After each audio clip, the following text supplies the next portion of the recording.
일어나실까요? 하나님께서 우리에게 주시는 말씀, 오늘 욥기 15장 17장 전체를 다루겠지만 함께 읽고 싶은 말씀은요 15장 7절부터 9절 말씀입니다. 우리가 함께 읽겠습니다. 시작. 내가 맨 처음으로 세상에 태어난 사람이기라도 하며 산보다 먼저 생겨난 존재라도 되느냐?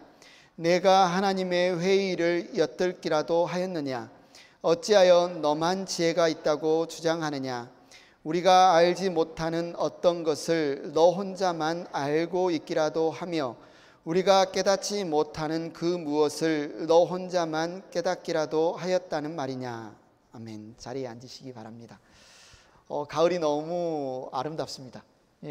너무 가을의 뒷자락을 그냥 잡고 싶을 만큼 오늘 날씨는 74도, 뭐 덥지도 않고 춥지도 않은 너무 좋은 날씨 같습니다. 우리가 말을 안 하고 살 수는 없죠. 말을 하지 않고 살 수는 없는데 우리가 하는 말의 역할이 뭘까요? 우리가 하는 말의 역할, 인류 역사를 되돌아보면 이 말 때문에 망한 사람들이 굉장히 많습니다. 말을 막 하다가 망한 사람, 말을 너무 아껴서 망한 사람, 말을 잘 못해서 망한 사람, 말을 하기는 잘하기는 잘했는데 시기가 적절하지 않아서 그것 때문에 또 망한 사람. 그래서 말 실수로 망한 사람들이 참 많죠, 인류 역사상. 그렇다면 우리가 하는 이 말을 어떻게 잘 할 수 있을까? 어떻게 말해야 할까? 이런 고민들이 우리 가운데 있습니다. 여러분 레카토라고 들어보셨나요? 아마 생소하실 수도 있는데요, 악보를 보면 음악 용어인데 높은 음과 낮은 음을 자연스럽게 부드럽게 연결시켜주는 음악 용어가 이음줄, 한국말로 이음줄이라고 부를 수 있는데요, 레카토. 어쩌면 우리가 하는 말의 역할도 음악에서 높은 음과 낮은 음을 자연스럽게 연결시켜주는 것처럼 사람과 사람 사이에 마음을 부드럽게 이어주고 연결해주는 그 역할이 말이 아닐까. 그래서 우리가 하는 말이 잠언의 말처럼 정말 금쟁반의 옥구슬 같은, 누가 들어도 참 말 맛있게 한다, 참 말 따뜻하게 한다, 참 말 좋다, 그 말 한마디로 천냥빚을 갚을 수 있을 만큼, 말 한마디로 사람을 살릴 수 있을 만큼 그런 말을 우리가 할 수 있으면 얼마나 좋을까. 저의 소원이기도 하고 여러분의 소원이기도 한데, 근데 우리의 현실을 돌아보면 참 말실수가 많아요, 그죠? 말로 상처를 많이 주기도 하고 말 때문에 상처를 많이 받기도 하고. 우리가 욥기를 지금 쭉 살펴보고 있습니다만은 욥의 세 친구들이 말을 보면 점점 더 공격적이 되고 점점 더 폭력적이 되고, 어떻게 이렇게 심한 말을 할 정도로 정말 심한 말이 오고 가고 있는 것을 볼 수 있어요. 그런데 우리가 쭉 줄거리를 보면 사실 욥의 친구들이 왜 찾아왔어요, 욥을? 뭐 텔레비전에서 하는 요즘 그 음악 장르인 힙합에서 막 디스 하잖아요. 상대방을 막 깔아뭉개고 막 상처를 주고. 그러기 위해서 지금 욥의 친구들이 찾아온 거 아니잖아요. 고통 가운데 있는 욥을 위로하기 위해서, 그를 정말 일으켜 세우기 위해서 찾아왔는데 지금 현실은 어떻습니까? 오히려 그들이 말로 더 욥을 죽이고 있어요. 말로 욥을 더 무너뜨리고 있어요. 이렇게 욥의 세 친구가 엘리바스, 빌닷, 소발이 한번 쭉 욥과 이런 이야기들, 서로 논쟁, 이 한 바퀴 지나갔습니다. 욥의 입에서 나오는, 너무나 극심한 고통 때문에 욥의 입에서 나오는 말이 거칠어요. 굉장히 불경건해 보이기도 해요. 이 말을 듣고 욥의 친구들이 네가 고통당하는 것은 다 네 잘못이지 누구 탓을 하냐? 네가 잘못했으니까 네가 그런 고통을 겪지. 이런 대답 위주로 계속 욥을 공격했죠. 욥이 인정하지 않죠. 끝까지 항변을 합니다. 이렇게 한 바퀴가 돌았어요. 그러고 나서 이제 엘리바스가 다시 또 이야기를 하는데, 한참을 이야기를 했잖아요. 본인도 이야기를 했고 옆에 있는 친구 빌닷도 이야기를 했고 소발도 이야기했고. 그러면 한참의 시간이 흘렀을 텐데 그 오고 가는 이야기 중에 욥이 참 고통스러웠구나, 욥이 이렇게 힘들었구나, 겉으로 보기도 힘들었지만 실제 그 마음은 얼마나 더 힘들었을까. 우리가 하는 말이 너무 심했구나, 우리가 하는 말 때문에 더 상처가 받았을 수 있겠구나, 이렇게 조금이라도 생각을 했었으면 그럼 두 번째 하는 말에 있어서는 그런 말이 나오지 않았을 텐데, 더 상처되는, 어쩌면 더 공격적인, 더 정죄하는 그런 말이 나오지 않았을 텐데, 우리가 읽어보는 욥기 15장에 나오는 엘리바스의 말은 그렇지 않은 것 같아요. 그를 돌아보지 못했어요. 오히려 이전에는 그래도 연장자여서 점잖게, 그래도 나름대로 순화해서 부드럽게 그렇게 책망하던 엘리바스가 이제는 더 거칠어진, 더 공격적인, 더 폭력적인 언사로 욥을 몰아붙이고 있습니다. 왜요? 아니, 내가 말하면 좀 들어야지. 내가 그래도 연장자인데 좀 겸손히 좀 들어야지. 내가 보기에는 잘못했구만. 내가 옆에서 좋은 말로 해주는데 왜 듣지 않지? 자신의 말에 귀담아 듣지 않는 욥의 태도에 화가 납니다. 그래서 욥에게 뭐라고 해요? 지혜롭다는 사람이 어찌하여 열을 올리며 궤변을 말하느냐? 쓸모없는 이야기로 논쟁이나 일삼고 아무 유익도 없는 말로 다투기만 할 셈이냐? 계속 공격하죠. 우리가 쓸모없는 말을 한다고 너는 이야기하지만 내가 보기에는 네가 쓸모없는 말로 우리를 괴롭게 하고 있다. 이렇게 이야기를 해요. 사람들이 참 좋게 말을 시작하다가도 그 말에 논쟁을 하게 되면 항상 하는 실수가 있어요. 항상 하는 실수가 뭡니까? 그 사람을 잃어버리는 거죠. 내가 누구하고 말하고 있는 그 사람의 존재 자체를 잃어버리고 그 말꼬리, 말투, 그 말이 네가 이렇게 말했지, 네 그렇게 말했었잖아. 지금 엘리바스와 친구들은 욥이라는 그 고통받는 친구를 위로하기에 왔는데 욥의 말을 듣고 자신들이 말하다 보니 고통받고 있는 존재 욥이라는 존재는 사라져버리고 그 고통받는 욥에 대한 배려는 사라져버리고 논쟁만 남습니다. 말다툼만 남아요. 어떻게든 내 말이 옳다 이것을 주장해서 욥 네가 틀렸지, 내 발 앞에 무릎 꿇어, 내 말이 옳잖아, 이것이 목적이 되어버렸어요. 욥을 위로하러 왔던 친구들이 이제는 욥 네가 틀렸다고 인정을 해, 내 말이 맞다고 동의해, 빨리 무릎 꿇어. 이런 현장, 말다툼의 현장이 되어버렸습니다. 여러분 어떠세요? 여러분 가정에서 어떠세요? 부부간의 대화가 어떠세요?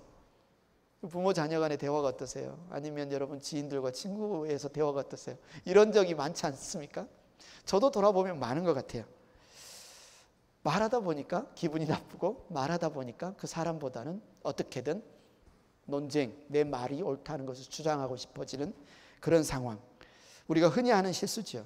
그런데 좀 전에 나눴던 것처럼 우리의 말이 레가토가 됐으면 얼마나 좋을까. 마음과 마음을 끊어버리고 사람과 사람을 끊어버리는 말이 아니라 사람과 사람을 이어주는 말, 정말 사람과 하나님을 이어주는 말, 우리의 말이 그런 말이 되면, 그런 공감하는 말이 되면 얼마나 좋을까. 여러분 어떠십니까? 누군가 고통받는 자리에 있으면 먼저 그 사람의 입장에 서서 이 사람이 얼마나 고통스러울까, 이 사람이 이 자리에서 얼마나 힘이 들까, 이렇게 좀 그 사람의 역지사지, 그 사람의 입장에 서서 그 사람의 상황을 공감해 주는 그런 편입니까? 아니면 내가 가지고 있는 생각의 틀에 그 사람의 상황을 대입해 보고 이 사람 이것 때문에 잘못했네, 이 사람 이것 때문에 이런 일을 겪는 거야, 이렇게 딱 단정 짓는 편인가요? 사람이 참 복잡하잖아요. 사람이 참 복잡해요. 모든 케이스가 다양합니다. 그냥 흑백 논리로 이건 이렇고 저건 저렇다라고 우리가 쉽게 판가름 내기가 쉽지가 않습니다. 여러분 이만한 상자가 있습니다. 이만한 상자. 그런데 이만한 상자에 이렇게 길쭉한 물건을 집어넣으려고 해보십시오. 어떻게 돼요? 상자는 이만한데 물건을 이렇게 길쭉해요. 억지로 집어넣으려고 하면 상자가 찢어지든지 물건이 부러지든지 그렇겠죠. 지금 엘리바스가 하려고 하는 게 바로 그거라는 거죠. 자기가 딱 정해놓은 생각의 틀 속에 지금 욥이 겪고 있는 이 고난을 막 집어넣으려고 하는 거예요. 맞아요, 안 맞아요? 안 맞죠.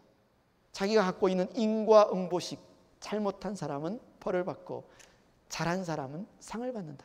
욥은 지금 보니 벌을 받고 있는 거야. 네 잘못했지, 네 잘못을 이야기해, 빨리 회개해. 자기가 가지고 있는 이 틀 안에 욥을 막 우겨 넣으려고 하니 안 맞잖아요. 그러니까 그 다음에 엘리바스가 하는 행동이 뭡니까? 욥의 말들, 욥의 상황들을 막 칼로 잘라내는 거예요. 칼로 막 난도질을 하는 겁니다. 쳐내는 거죠. 네가 오늘 겪고 있는 고통은 너의 잘못이다. 네가 지금 하는 말들은 다 쓸모없는 말이고 자기를 변명하는 말일 뿐이다. 이렇게 계속 반복해서 비난하고 있습니다. 그리고 심지어 다른 친구들처럼 4절에 보면 또 굉장히 경건한 말, 굉장히 신앙적인 표현을 들어서 욥에게 이렇게 말하죠. 정말 너야말로 하나님을 두려워하는 마음도 내던져 버리고 하나님 앞에서 뉘우치며 기도하는 일조차도 팽개쳐 버리는구나. 굉장히 경건한 말로, 굉장히 믿음의 용어로 욥을 정죄하고 있습니다. 행복한 교회 가족 여러분, 우리는 어떻습니까? 우리는 엘리바스를 많이 닮았나요? 아니면 엘리바스와 나는 완전 틀려, 이렇게 나는 엘리바스와 같지 않아, 이렇게 말할 수 있을까요? 여러분, 살아오면서 여러분도 자신의 삶이 너무너무 막막할 때가 있으셨죠.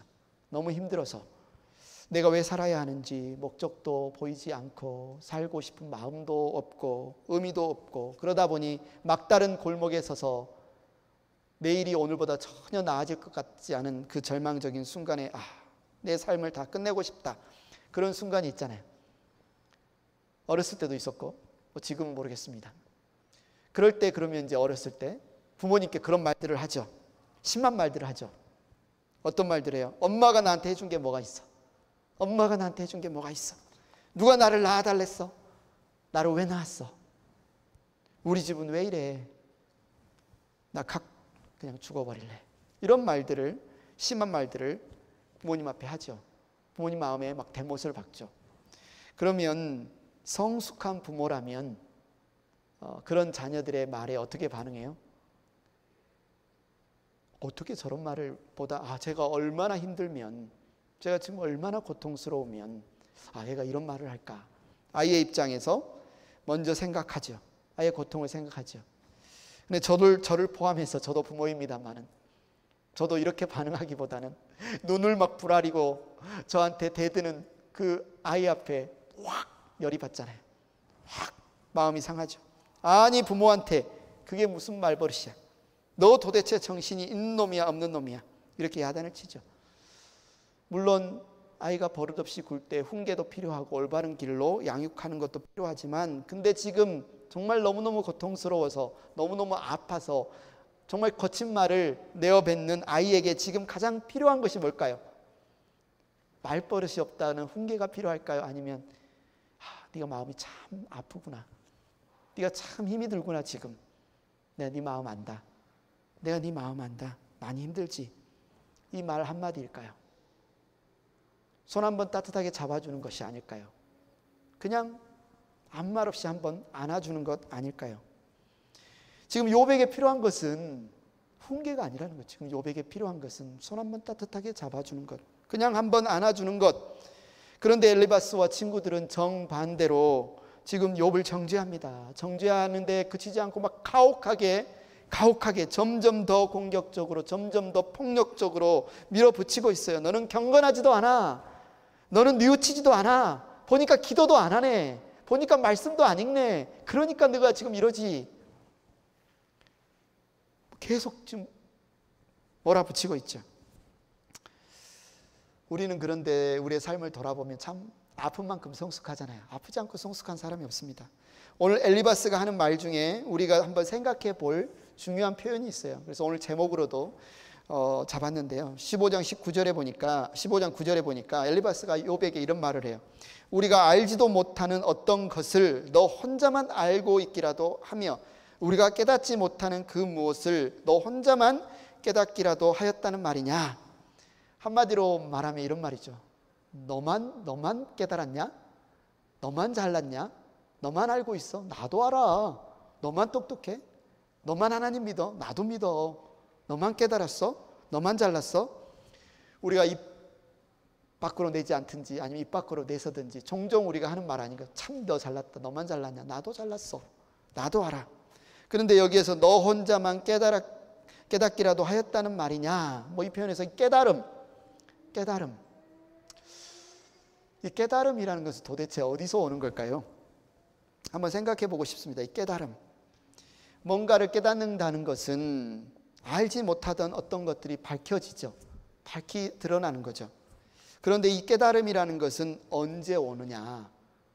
사실 이 깨달음을 얻기 위해서는 자기가 잘 알고 자기가 모든 것을 깨닫고 있다는 그 세계가 깨어질 때, 자기가 안다고 하는 것이 내가 모르는구나라는 사실을 알게 될 때 깨달음이 온다는 거죠. 나만의 세계가 깨어질 때 깨달음이 옵니다. 마치 알을 깨고 병아리가 나오듯이 알 안에서의 세상이 전부라고 생각했는데 자기만의 그 알 안의 세계를 쪼아서 깨고 나와야 알 밖의 세계를 보게 되잖아요. 그 자기만의 세계가 깨어질 때 병아리가 되고 병아리가 자라서 닭이 되듯이 우리의 깨달음은 깨어짐에서 옵니다. 평온하게 살 때는 사람들이 뭔가 깨닫기가 힘들어요.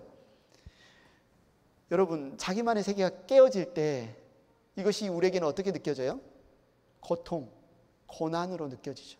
문제가 없이 평온하고 아무런 어제처럼 오늘도 아무런 문제 없이 돌아가는 세상이 아니라 갑자기 내가 당연하게 여겼던 모든 세상이 막 흔들리고 깨어질 때 얼마나 당황하겠습니까?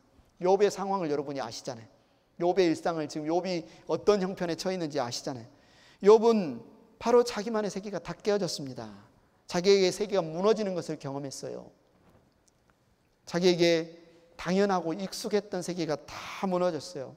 아프죠. 고통스럽죠. 혼란스럽죠. 행복한 뉴스 친구들, 여러분도 혼란스럽죠. 여러분도 고통스럽죠. 답답하죠. 힘들죠.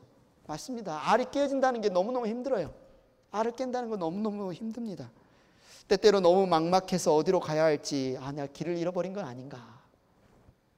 남들은 다 알을 잘 깨는 것 같은데 내 알은 잘 깨지지 않을 때도 있고, 어떨 때는 그냥 한 발자국도 앞으로 내딛기도 힘들고 내딛기도 싫을 때도 있죠. 다 모든 게 귀찮고 싫어질 때도 있어요. 그러면 사람이 그 고통스러움, 힘든 상황에서 나오는 반응이 몇 가지가 있는데, 첫째는 뭡니까?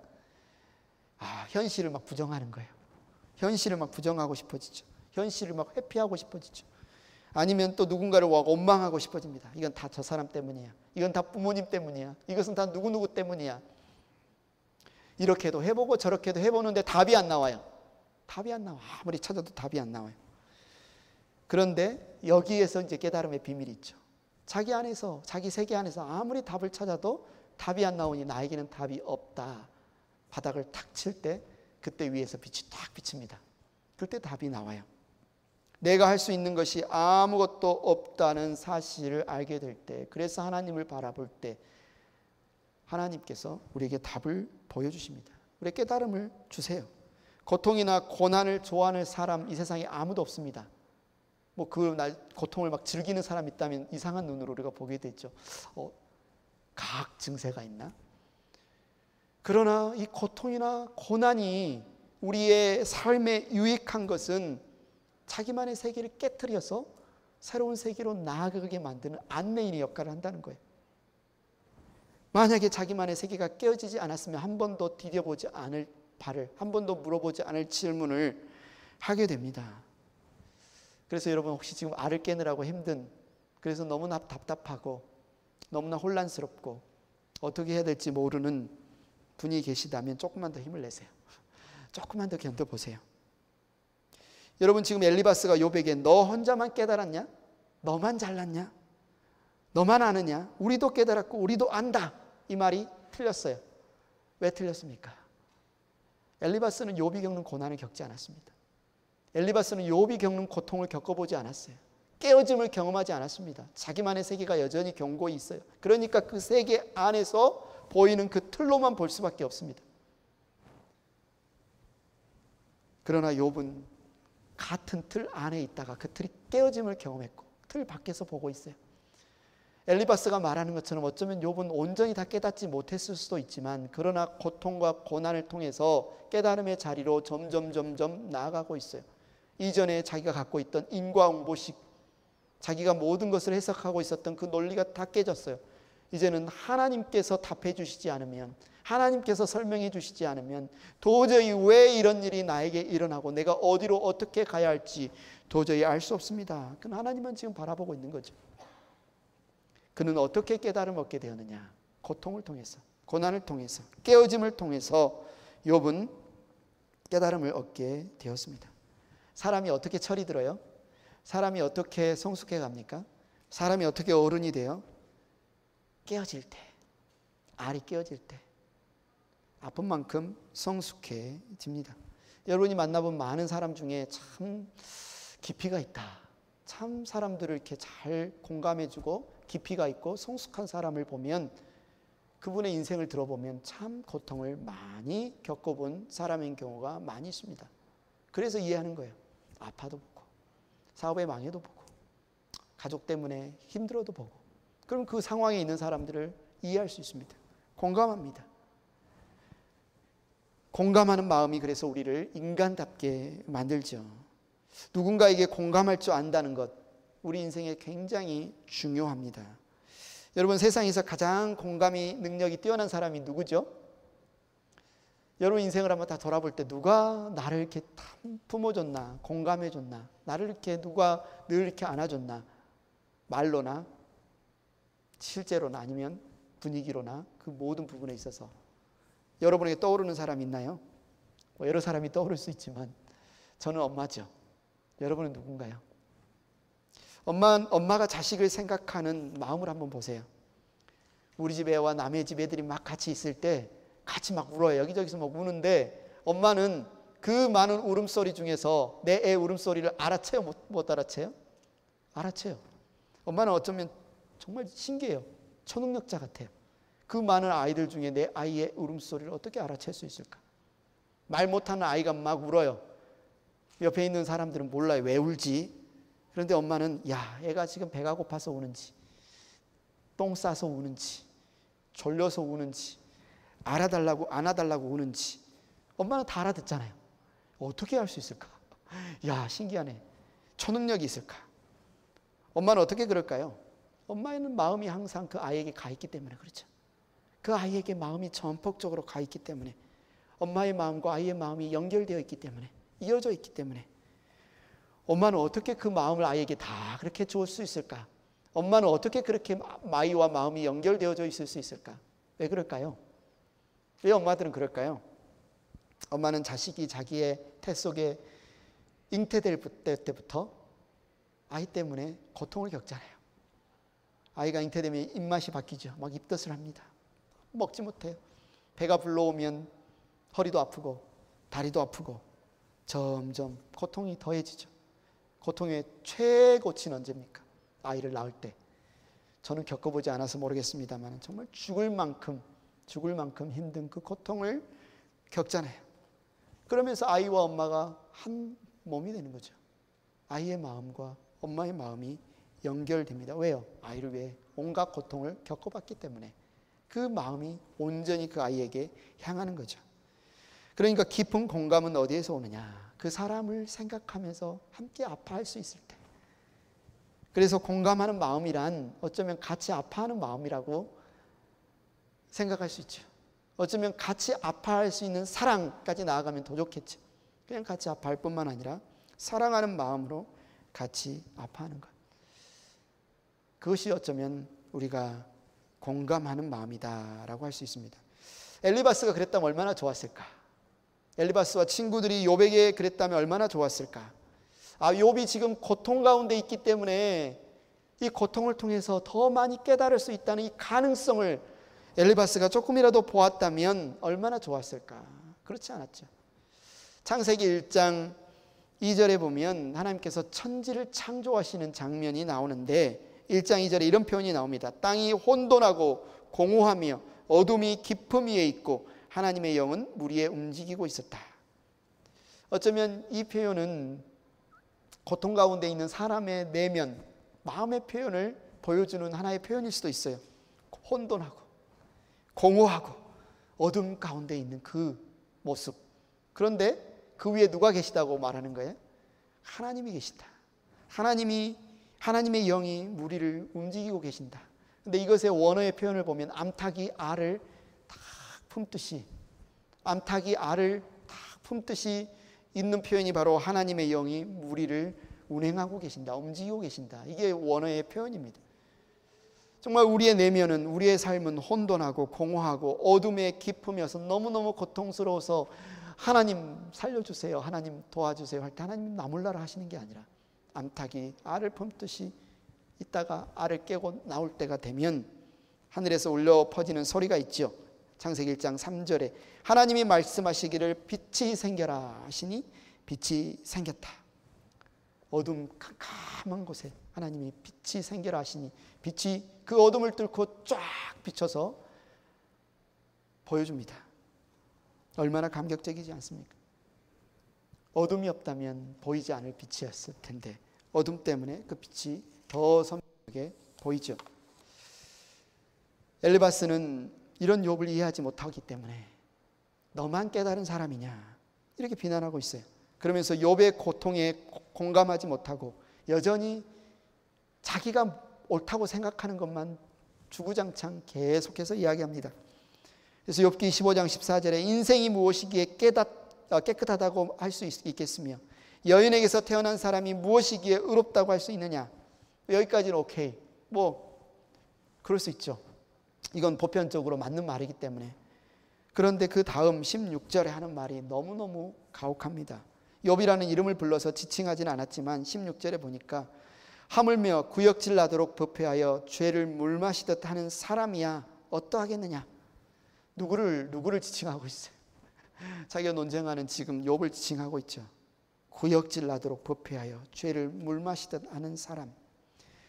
정말 같이 친구로 지내며 같이 이야기하며 같은 생각, 같은 관점, 같은 세계관으로 같은 신학을 갖고 같이 친구 먹고 이야기할 때는 잘 통하다가 이제 욥이 고통 가운데서 자신들이 같이 가졌던 생각에서 튀어나와서 그 생각이 아닌 것 같아, 그게 맞지 않는 것 같아, 이렇게 말하자 이제 엘리바스가 어떻게 이야기해요? 그 친구의 말을 받아들이지 않고 네가 틀렸어라고 공격합니다. 구역질 나도록 부패하여 죄를 물마시듯 하는 사람이라며 그를 부르고 있어요. 엘리바스가 처음에는 욥에게 찾아왔을 때 처음 충고할 때는 그나마 야, 네가 잘 한번 회개하면 하나님께서 너를 구원해 주실 거야. 하나님께서 너에게 이런 좋은 날을 주실 거야. 이런 태도로 욥에게 그나마 충고했던 엘리바스가 이제 두 번째 욥에게 충고할 때는 욥을 완전히 죄인으로 정죄합니다. 너에게는 더 이상 구원도 없고 너에게는 형벌과 저주만 있다. 이렇게 이야기를 해요. 그 사이에 도대체 무슨 일이 일어났을까요? 처음에 엘리바스가 욥에게 충고했을 때와 그 사이에 지금 욥에게 두 번째 충고하고 있는 이때 사이에 도대체 무슨 일이 일어났길래 그전에는 회개해서 구원받을 욥이 이제는 아예 구원의 여지조차 없는 저주와 형벌 속에 죽어갈 욥이라고 지금 정죄하고 있을까요? 욥에게 무슨 변화가 일어났습니까? 15장 20절에 악한 일을 저지른 자들은 평생 동안 분노 속에서 산다. 너는 평생 동안 분노 속에 살 거야. 21절에 너는 평생 평안을 누리지 못할 거야. 정말 욥이 틀렸다고, 네가 맞지 않다고, 내 말이 맞다고 이것을 주장하고 싶어서 엘리바스가 동원하여서 사용하는 이 저주와 같은 이 정죄의 표현들이 얼마나 다채로운지 너는 절대로 어둠 속에서 벗어나지 못해. 너는 절대로 희망을 보지 못해. 너에게는 앞날이 없어. 너는 끝내 돌무더기가 되고 말아. 너는 불타버린 나무와 같을 거야. 너는 항상 네 앞에 공포가 마주대하는 것을 보게 될 거야. 너무너무 무섭죠. 너무너무 잔인하죠. 친구였잖아요. 위로하러 왔잖아요.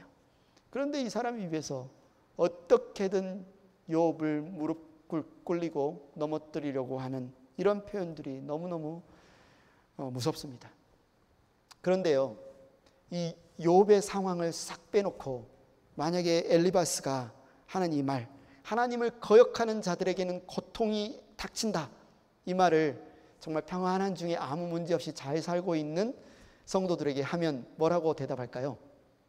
아멘 하죠. 다들 당연하죠. 하나님을 거역하는 사람들에게 고통이 닥친다, 맞잖아요. 그러면서 뭐라고 생각합니까? 하나님을 거역하면 안 되지, 하나님을 거역하면 안 되지, 이런 말을 하잖아요. 맞습니다. 하나님을 거역하면 고통을 겪습니다. 이건 맞는 말이에요. 그런데 우리가 이 엘리바스의 말을 욥에게 적용할 때는 그렇게 적용하면 안 되고 거꾸로 적용을 해야죠. 고통 중에 있는 사람이 다 하나님을 거역한 사람인가? 고통을 겪고 있는 사람들이 모두 다 하나님을 거역한 자들인가? 이렇게 물어야죠. 이렇게 물어야죠. 그런데 우리는 너무나 뭉뚱그려서 이야기를 해요. 그냥 뭉뚱그려서 고통을 겪고 있으니까 하나님을 거역했을 거야. 고통을 겪고 있으니까 하나님을 거역했을 거야. 그렇게 생각하고 말하기에 너무너무 익숙하다는 말이죠. 전반적으로는 많지만 하나님을 거역하고 범죄하면 고통을 겪는다. 맞습니다. 그러나 거꾸로 모든 사람이 다 고통을 겪는다고 그 사람이 하나님을 거역했는가? 이 부분은 조심해야 되죠. 누군가가 고통을 겪고 있다고 해서 너 회개해라. 너 지금 잘못한 거 숨겨놓은 거 빨리 회개해라. 그냥 이렇게 조심 없이 함부로 이야기해서는 안 된다는 말이죠. 요즘도 종종 전쟁과 테러로 고통받는 사람들이 많이 있습니다. 뉴스들이 들립니다. 이번에 테러로 수많은 사람이 죽었습니다. 몇 명이 죽고 몇 명이 부상당했습니다. 이런 뉴스들을 들으면 우리가 뭐라고 생각합니까? 뭐라고 표현하죠? 야, 또 테러가 일어나서 많이도 죽었네.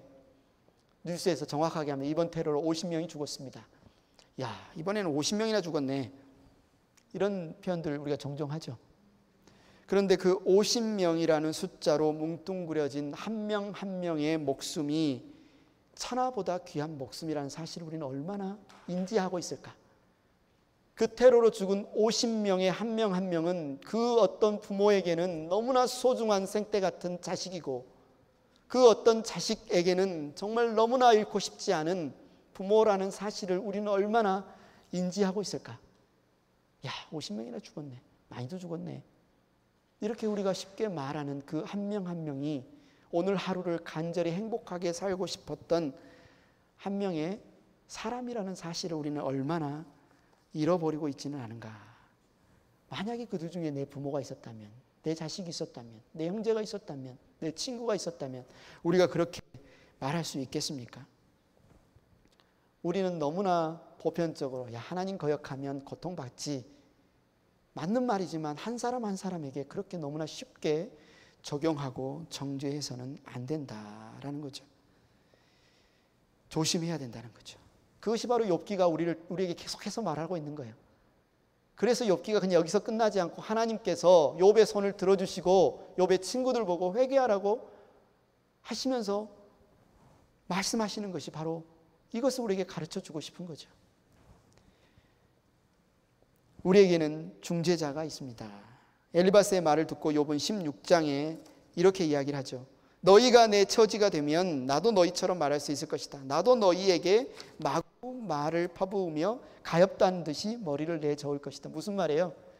이해한다는 거예요. 나도 그랬다는 겁니다. 나도 고통을 겪기 전에는, 나도 고난을 통해서 깨닫기 전에는, 이 자리에 오기 전에는 너희들이 생각하는 것과 똑같이 생각했다. 잘못했으니까 그런 일을 겪겠지. 하나님을 거역했으니까 고난을 당하겠지. 그렇게 생각을 했었다는 거예요. 친구들의 의견, 말 하나하나가 다 틀렸다고 말할 수 없지만 그들의 말이 지금 욥의 상황을 정확하게 설명해 줄 수는 없다는 거예요. 여러분, 맹인모상이라는 사자성어가 있죠. 앞을 보지 못하는 사람들이 각자의 자리에서 코끼리를 만집니다. 어떤 사람은 꼬리를 만지면서 아, 코끼리가 이렇게 길쭉하구나 가늘고, 어떤 사람은 다리를 만지면서 야, 코끼리가 이렇게 생겼구나. 어떤 사람은 코끼리의 코를 만지면서 야, 이게 코끼리구나. 어떤 사람 코끼리의 등을, 어떤 사람 코끼리의 귀를, 각자가 보고 만져서 경험했으니까 너무 확실하잖아요. 사실이잖아요. 코끼리의 귀 넓적하고 가늘잖아요. 거짓이 아니죠. 확실하다고 이야기하면 내가 코끼리 만져봤어. 이게 코끼리야. 그런데 이게 온전한 코끼리에 대한 설명이 될 수 있겠습니까? 헬라어에 보면 각자가 각자의 한 측면에서 본 어떤 의견, 사실을 헬라어로 독사라고 말합니다. 그런데 코끼리의 코, 귀, 눈, 엉덩이, 꼬리, 다리 전체 모든 면에서 어떤 사실, 사건을 다 살펴보고 나서 파악하게 된 참된 인식은 에피스템페라고 말합니다. 틀리죠? 근데 우리는 나의 견해, 내가 보는 생각, 판단을 마치 절대적인 온전한 하나의 진리인 것처럼 말해버리고 판단해버리는 경우가 많을 수 있다. 그러나 우리는 이 사실을 조심해야 된다. 내가 보고 있는 측면에서만 보고 있지는 않은가. 나의 의견, 나의 확신이 독사일 가능성이 많다는 거죠. 맹인모상에 그 앞을 보지 못한 사람들이 만졌던 한 측면일 수도 있다. 그래서 이 생각을 가지고 엘리바스나 빌닷이나 소발이 욥의 이야기를 들었으면 얼마나 좋았을까. 여러분 어떠세요? 여러분이 누군가 이야기를 할 때, 정말 진짜 나는 엘리바스처럼 안 해. 나는 정말 소발처럼 안 해. 나는 정말 빌닷처럼 안 해. 나는 정말 한 측면 보고 이야기하는 사람이 아니야. 나는 정말 다 두루두루 살피면서 이야기하는 사람이야. 여러분 그렇게 여러분을 이야기할 수 있겠습니까? 욥은 지금 친구들을 뭐라고 부르냐면 재난을 주는 위로자라고 불러요. 재난을 주는 위로자. 위로한다고 하는 말 한마디 한마디가 욥에게는 더 큰 재난이고 더 큰 고통이고 더 큰 아픔이고 더 큰 상처예요. 그래서 욥이 이제 말합니다. 나 더 이상 침묵할래. 내가 더 이상 너희들의 친구들과 이야기하는 것을 이제는 중단할래. 그러면서 욥기 16장 9절 10절에 주님께서 내게 분노하시고 나를 미워하시고 내게 이를 가시며 내 원수가 되셔서 살기찬 눈초리로 나를 노려보시니 사람들도 나를 경멸하는구나. 욕하며 뺨을 치는구나. 모두 한패가 되어 내게 달려드는구나. 마치 너무너무 고통스러운 현실이 하나님도 나를 노려보고 하나님도 나에게 고통을 주는 그 시간에 이제 덩달아 모든 내 주변의 사람들, 가족도 친구도 모든 사람들도 나를 화살을 관역처럼 생각해서 나에게 화살을 쏘는 것. 여기저기서 사방에서 화살이 날아와 나에게 박히는 것 같은 이런 아픔, 이런 고통을 지금 욥이 경험하고 있다는 겁니다. 그런데 우리가 주목해야 될 중요한 말이 욥기 16장 17절에 나옵니다. 같이 한번 읽어볼까요? 시작. 그러나 나는 폭행을 저지른 일이 없으며 내 기도는 언제나 진실하였다. 여기서 제일 중요한 단어가 뭘까요? 여러분 찍어보세요. 처음 보셨으니까. 그러나 나는 폭행을 저지른 일도 없으며 내 기도는 언제나 진실하였다. 여기서 제일 중요한 단어가 뭘까? 진실, 기도, 중요한 단어죠. 그런데 더 중요한 단어가 있습니다. 그러나 욥은 내가 너무 지금 고통스러워. 그래서 나는 정말 이 세상을 포기하고 싶어. 그만 살고 싶어. 그렇게 말하지 않아요. 그 어마어마한 극한의 고통 속에서 욥은 뭐라고 해요? 그러나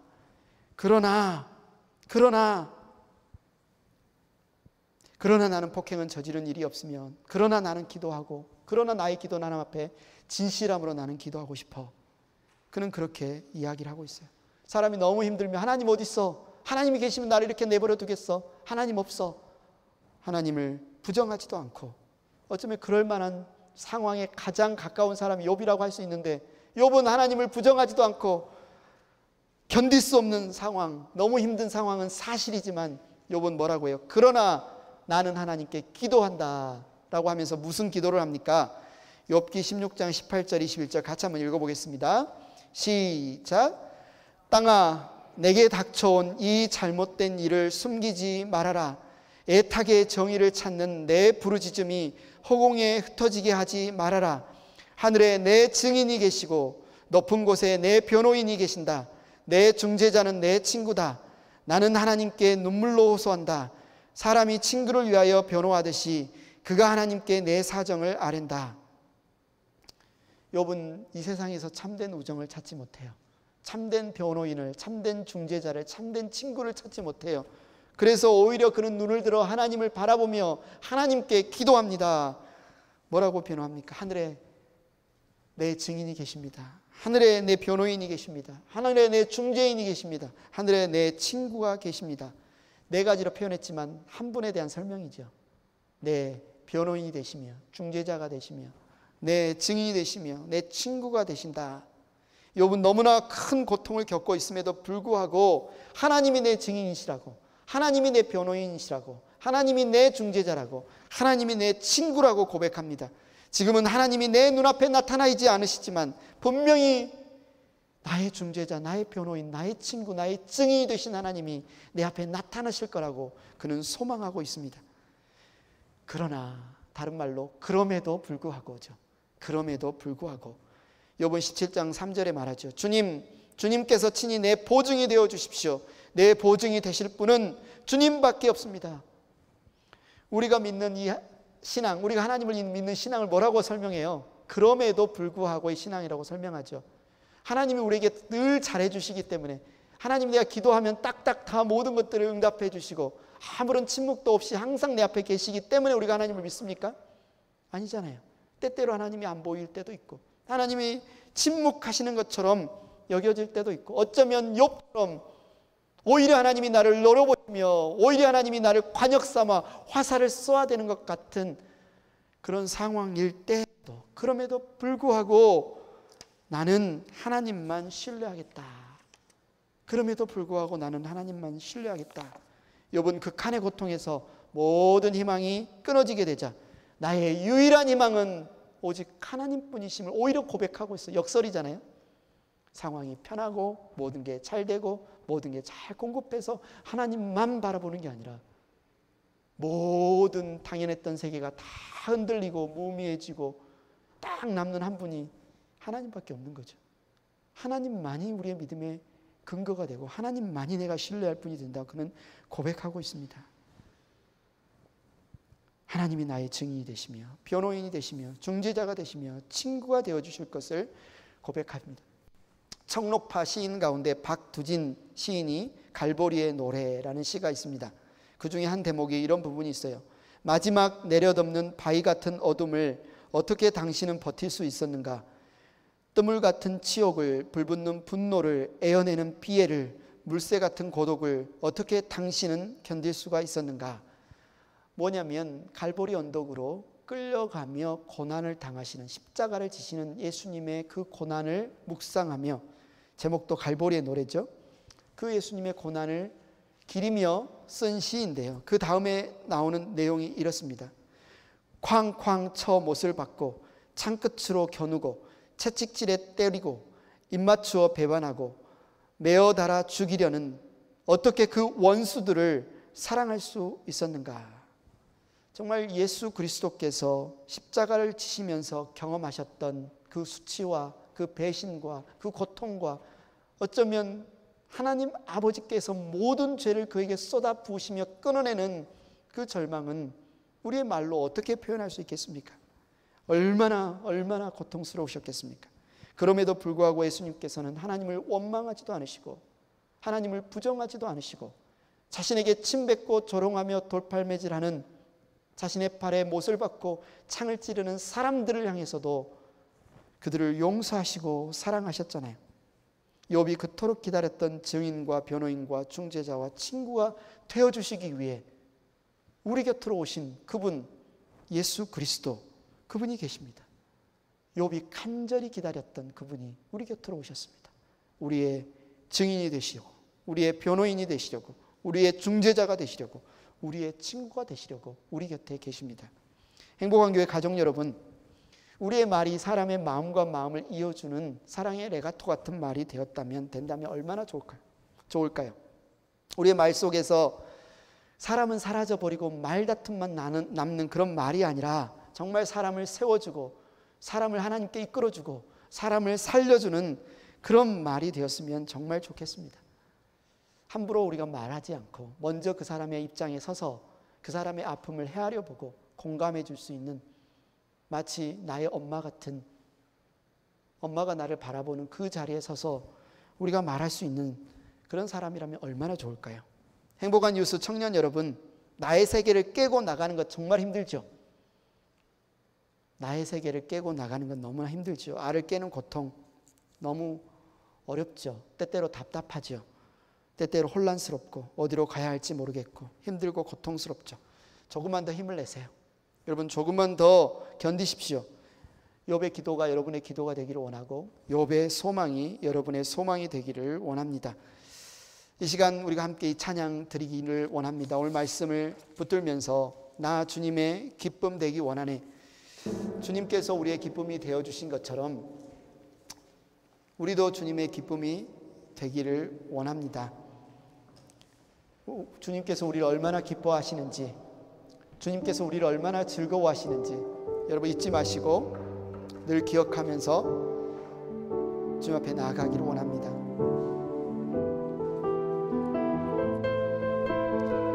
나 주님의 기쁨 되기 원하네. 나 주님의 기쁨 되기 원하네. 내 마음을 새롭게 하소서. 새 부대가 되게 하여 주사. 주님의 빛 비추게 하소서. 내가 원하는 한 가지, 주님의 기쁨이 되는 것. 내가 원하는 한 가지, 주님의 기쁨이 되는 것. 겸손히 내 마음 드립니다. 겸손히 내 마음 드립니다. 나의 모든 것 받으소서. 나의 마음 깨끗게 씻어주사. 주의 길로 행하게 하소서. 내가 원하는 한 가지, 주님의 기쁨이 되는 것. 내가 원하는 한 가지, 주님의 기쁨이 되는 것. 내가 원하는 한 가지, 내가 원하는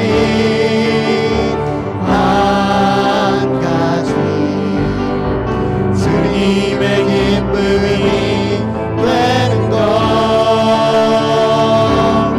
내가 원하는 한 가지, 주님의 기쁨이 되는 것. 이 시간 함께 기도하겠습니다. 여러분 그렇죠?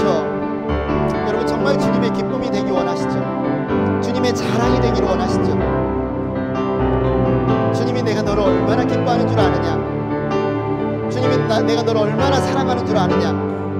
너의 존재 그 자체로 나는 너무 좋다, 너무 기쁘다, 이 말 여러분 듣기를 원하시죠? 주님이 그 말씀을 여러분에게 하고 계십니다. 내 아들을 아끼지 않고 너에게 줄 만큼 나는 너를 사랑한다. 내가 십자가에 달려 피 흘려 죽을 만큼 나는 너를 사랑한다. 내 목숨을 바쳐서라도 나는 너를 원한다. 너를 놓고 싶지 않다. 나를 바라보고 나와 함께 살자. 힘을 내라. 힘을 내라. 내가 너를 사랑한다. 내가 너를 붙들고 있다. 일어나라. 조금만 견뎌라. 너의 잘못된, 너의 그 갇혀있는 세계를 깨고 나와서 나를 바라보라고. 주님께서 비춰주시는 그 빛을 보라고. 주님이 하신 그 말씀을 우리가 들었으면 좋겠습니다. 때때로 고난이 너무 고통스럽고 너무 혼란스럽고 너무 아프고 너무 힘들어도 이것이 끝이 아님을 여러분 아시기 바랍니다. 주님이 여러분을 암탉과 같이 품어 안으시며 여러분을 붙들고 계시며 여러분의 증인과 여러분의 변호인과 여러분의 중재자와 여러분의 친구가 되셔서 여러분을 놓지 않으시고 여러분을 떠나지 않으시는 우리 주님이 계심을 여러분 잊지 마시고 여러분 그 자리에서 힘을 내십시오. 여러분 그 자리에서 힘을 내십시오. 여러분 견디십시오. 여러분 하나님께, 주님께 기도해 보십시오. 빛을 보여주십시오. 길을 보여주십시오. 내가 주님의 기쁨이라는 사실을, 내가 주님의 자랑이라는 사실을 내가 깨닫길 원한다고 그렇게 기도하시고 내 말을 통하여서 이 놀라운 진리가, 이 놀라운 복음이 전해지게 해달라고 여러분 그렇게 기도하시기를 원합니다. 함께 기도하겠습니다.